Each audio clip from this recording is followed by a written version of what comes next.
बिस्मिल्लाहिर्रहमानिर्रहीम। सूरह नहल chapter number 16 आयत नंबर 52-53। और तुम्हारे पास जो नियामत भी है वो अल्लाह ही की तरफ से है।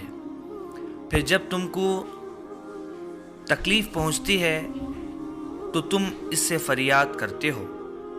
फिर जब वो तुमसे तकलीफ़ दूर कर देता है तो तुम में से एक गिरवाह अपने रब का शरीक ठहराने लगता है ताकि मुनकिर हो जाए इस चीज़ से जो हमने उनको दी है। अल्लाह यहाँ पर फरमाता है जो भी नियामतें हमारे पास हैं वो अल्लाह ही की तरफ से है। और जब इंसान को अल्लाह कोई तकलीफ़ पहुँचाता है तो वो अल्लाह से ही फरियाद करता है, चाहे वो मुसलमान हो, चाहे वो गैर मुसलमान हो, चाहे वो खुदा को मानने वाला हो या ना मानने वाला हो या कम मानने वाला हो। जब उसको तकलीफ़ पहुंचती है, जब पूरी दुनिया के ज़राए उसके सामने मदहम हो जाते हैं, जब उसको कोई मदद नहीं करता है, जब वो हर तरीक़े से हर जगह से रुस्वा हो जाता है और कहीं से भी उम्मीद की किरण नहीं होती, ऐसे वक्त में सिर्फ़ वो अल्लाह को याद करता है और अल्लाह से गिड़गिड़ा के, अल्लाह से तौबा करके अल्लाह को याद करता है और अपनी सारी फरियाद अल्लाह ही को सुनाता है। जब अल्लाह उसकी फरियाद सुन लेता है और तकलीफ़ उसको दूर कर देता है तो वो इंसान पहले की तरह मगरूर, घमंड उसके सीनों के अंदर आ जाते हैं। उसके बाद फिर से वो शिर्क करने लगता है, यानी वो ऐसे लोगों को अपना माबूद ठहराता है ना कि जो उसको फ़ायदा पहुंचाते हैं, ना वो कोई नुकसान पहुंचाते हैं। तो अल्लाह वही यहाँ पर बताता है ताकि वो मुनकिर हो जाए।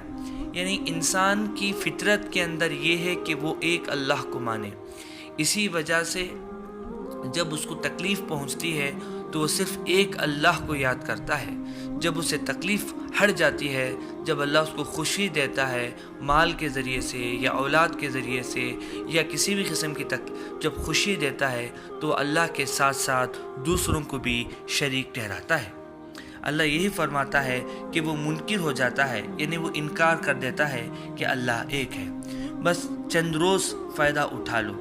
ये जो तुम जो करते हो, जब तकलीफ़ पहुंचती है तो अल्लाह को याद करते हो, जब तकलीफ़ तुम्हारे से हटा दिया जाता है तो अल्लाह को तुम छोड़ के दूसरों की इबादत करते हो, ये बहुत दिन तक नहीं चलने वाला है। ये कुछ दिन है, इसके बाद अल्लाह सुब्हानहू व तआला इसका फ़ैसला करने वाला है। जल्द ही तुम जान लोगे। अल्लाह फरमाता है इसका जो भी रिज़ल्ट तुम जो करते हो, इसका रिज़ल्ट भी तुम जान लोगे। और ये लोग हमारी दी हुई चीज़ों में से उनका हिस्सा लगाते हैं जिनके मुताल्लिक़ उनको कुछ इल्म नहीं दिया गया। मक्का के अंदर जो मुशरिक थे वो लोग क्या करते हैं, जब उनको तकलीफ़ दूर हो जाती है तब वो लोग जो भी सदक़ात होते हैं वो उसका एक हिस्सा अपने बुत परस्ती के ऊपर लगा देते हैं कि इनमें उनका भी हिस्सा है। तो अल्लाह फरमाता है कि ये जो सारी चीज़ें लोग करते हैं इसका इल्म इसको किसने दिया, कौन है इनको कहा गया कि ऐसा करो। और अल्लाह बताना ये चाहता है कि खुदा की कसम जो इफ्तरा तुम कर रहे हो इसकी तुमसे ज़रूर बास पुरस होगी।